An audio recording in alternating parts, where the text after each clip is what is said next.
जैसा कि सुन रहे हैं नुनु के मूसा रणधीर सिंह जी, रणधीर सिंह जी ने हमें एक चुनौती दिया था। बड़े भाई हैं, भले वैचारिक मतभेद है वो कल भी रहेगा, आयु में बड़े भाई हैं। तो रणधीर भैया आपके बगल में आए हैं, बादल भैया से हिसाब किताब होगा, लोग चाहते हैं आपसे थोड़ा बात कर ले। आपने कहा था कि जयराम महतो को चैलेंज देते हैं, तो सुनिए रणधीर भैया, हमने तो आपको लोकसभा में ही चैलेंज दिया था कि आपका लोकसभा पड़ता है दुमका, आप लड़ सकते थे गोड्डा से, मेरा लोकसभा पड़ता है गिरिडीह। हमने आपको चैलेंज दिया था, कहां? धनबाद के लिए। सही बात। धनबाद अभी किस सीट को? जहां पीएन सिंह 3 बार से सांसद, तो हमने तो आपको वहां से, जहां से आपकी पार्टी का सांसद था, हमने आपको वहां चुनौती दिया था, आपने स्वीकार नहीं किया। तो चलिए माननीय रणधीर भैया, विधानसभा में भी आपकी एक चुनौती को स्वीकार करते हैं। आपका प्रमंडल है संथाल, मेरा है उत्तरी छोटे नागपुर। चलिए एक काम करते हैं, आपके संथाल परगना की गोड्डा की 3 सीटों में पोड़ायाहाट, गोड्डा, महागमा, आदरणीय रणधीर भैया आपको सीधा चुनौती है, आपके छोटे भाई का। रणधीर भैया ये सीधा चुनौती है, आपका घर संथाल परगना है, हम छोटा नागपुर से आके आपको चुनौती देते हैं। गोड्डा जिला में 3 सीट है, पोड़ैयाहाट, गोड्डा, महागमा, आप 1 सीट जाइए और 1 to 1 मुकाबला कीजिए। ये गठबंधन हटाइए, आइए दोनों इंडिपेंडेंट आते हैं। चलिए आइए आपकी चुनौती को स्वीकार करते हैं। अरे क्या कर रहे हैं, साड़ी बांट रहे हैं, क्या कर रहे हैं? जनता लिख के दिया है कि रणधीर सिंह जी साड़ी बांट रहे हैं, टाइगर को रोकने के लिए साड़ी बांट रहे हैं, क्या कर रहे हैं रणधीर भैया? बताइए, साड़ी बांट रहे हैं? वाह वाह रणधीर भैया, हमको लगता है ये तो हम जरमुंडी में आए हैं, ये तो हम जरमुंडी में आए से उनको साड़ी बंटवा दिए। यदि हम सारठ चल गए तो उनसे जींस बंटवा देंगे। हमको लग रहा है कि रणधीर भैया अगर हम सारठ चले गए तो आपको साथ जींस बांटना पड़े। तो चलिए कम से कम हमारा भाई लोग का दुर्गा पूजा में भला हो जाएगा। बताइए साड़ी कितना की साड़ी बांट लो? 300 रुपया पीस है, 100 टका, 30 रुपया यार की बोला? 30 रुपया में साड़ी मिलो है? 30 रुपया में आएग बा, इतना कंजूस, इतना कोया, 30 रुपया में साड़ी ले आले, ये तो ताज्जुब है। और चूंकि संथाल परगना में दूदू का मंत्री भी है, और चूंकि दीपिका दी महिला है, महिला पे कमेंट नहीं करते, इनका सम्मान करके बस इनसे यही कहेंगे, आपका जो विभाग है उसका काम कीजिए, नहीं तो 24 में जनता आपसे हिसाब मांगेगी। और हाँ, हफीजुल साहब आपसे कहेंगे, ये जो आपको खेल कूद का मंत्रालय मिला है, खेल कूद मिला है ना, खेल कूद का जो मंत्रालय मिला है, तो आप सबसे पहले बताइए संथाल परगना, संथाल परगना यानी खुला मैदान, संथाल परगना यानी पहाड़ों का क्षेत्र, आपने कितना जिला स्तरीय स्टेडियम का निर्माण कराया है, इसका हिसाब चाहेंगे।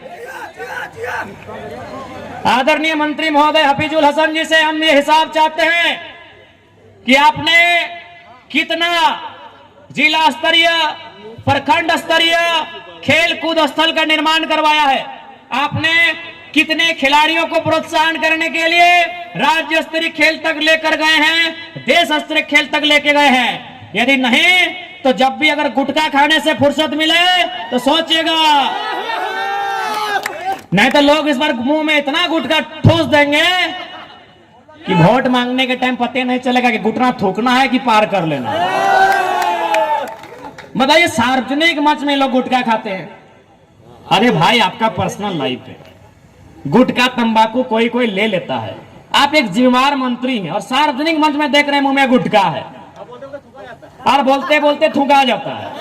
बताइए ये जो लोग जिम्मेदार के पदों में बैठे हैं उनको कम से कम अपना ये कृत्य तो छुपा के रखना चाहिए, नहीं? बताइए, अब सुने कहा माइक पटक दिए, और खैर ये माइक पटकना आप पे सूट नहीं करता है क्योंकि आप मंत्री हैं। आपको अगर पटकना ही था तो 2-4 पदाधिकारी को पटकिए, जानेंगे आपको। इसीलिए कभी गुटखा खाने से फुर्सत मिले तो इस राज्य के युवा खेल कूद में बहुत अव्वल है।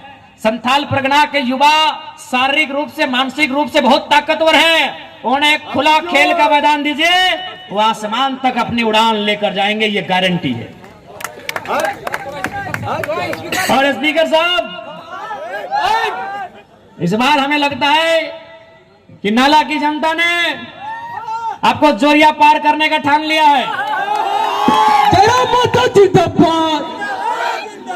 क्योंकि आपने नाला की जनता का जो भला करना चाहे तो वो भला किया नहीं। नाला का आपने पैसा कमाया, चाहा था नाला ने कि आप भला करें, लेकिन आप भी दम भर के सरकार की चापलूसी में व्यस्त रहे, सरकार के नीतियों को बचाव करने में मस्त रहे।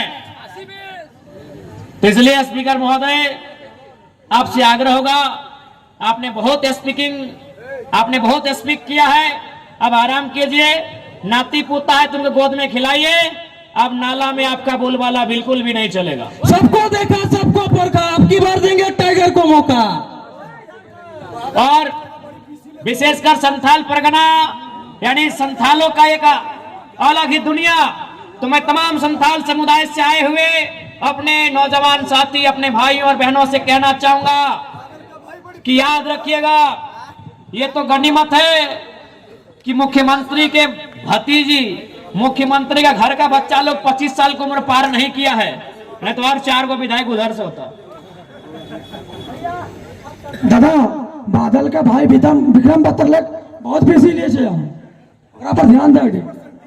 30% लिए छे, बोलो ओकरा पर। ठीक है, 24 में उनका सारा हिसाब होगा। पुनः आप सभी को धन्यवाद, जोहार। बोका आदमी सब, अरे लेवल को रखिए ना, बोरी बोरी बोलने वाला लोग लेवल को रखिए।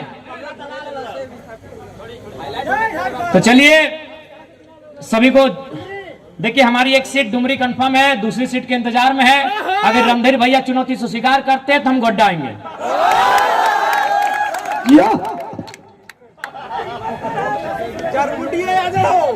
जरमुंडी, तो चलिए उनका बगल का सीट है।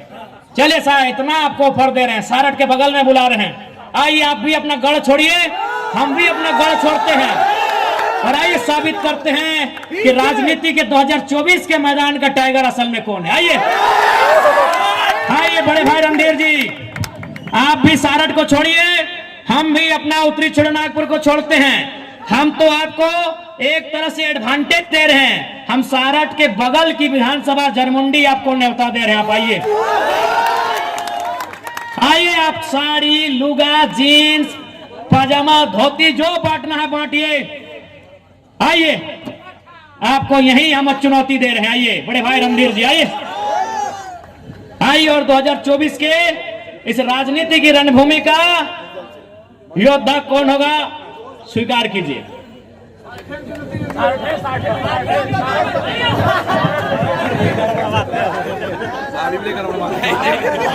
ठीक है, सारठ में कार्यक्रम कर ले यार, सारठे में दखल देते। तो चलिए आप सभी का धन्यवाद।